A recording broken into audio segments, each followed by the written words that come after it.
Zimbabwe টিমকে সর্বোচ্চ নিরাপত্তা দেওয়া হচ্ছে।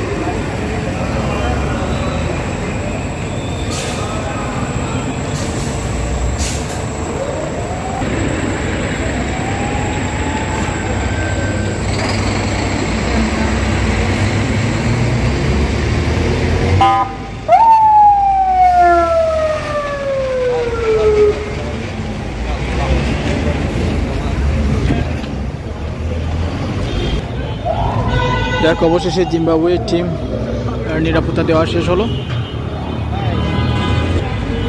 সো গাইস, এইমাত্র আমরা জিম্বাবুয়ে টিমকে প্রটোকল দিয়ে বের করে দিলাম। আজ সারাদিন তারা প্র্যাকটিস করছিল, যেহেতু আগামীকালকে ম্যাচ।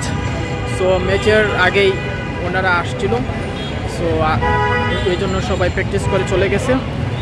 আজকে কিন্তু বিকালে বৃষ্টি হওয়ার কারণে সবাই হয়তো বা একজন করে প্র্যাকটিস করছে। যাই হোক, ওভারঅল সব কিছু করে ভালোই প্র্যাকটিস হচ্ছে, যেহেতু সকালে বাংলাদেশ প্র্যাকটিস করছে, বিকালে জিম্বাবুয়ে। আশা করি আগামীকালকে একটা হাড্ডাহাড্ডি ম্যাচ হবে, জিম্বাবুয়ে কম্পিটিশন করতে পারবে। যদিও জিম্বাবুয়ে লাস্ট 3টা ম্যাচ হেরে গেছে ইজিলি, আশা করি কম্পিটিশন হবে আগামীকালকে। জিম্বাবুয়ের জন্য শুভকামনা রইল, বাংলাদেশ দলের জন্য শুভকামনা রইল।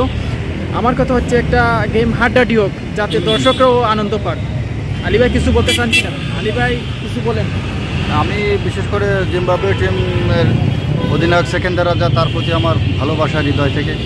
কারণ সে তার সম্প্রতি একটা চট্টগ্রামে যেইটা সে সাক্ষাৎকারে যে কোকো কলারে সে অ্যাবাউট করছে, এটা আমার সবচেয়ে বেশি ভালো লাগছে।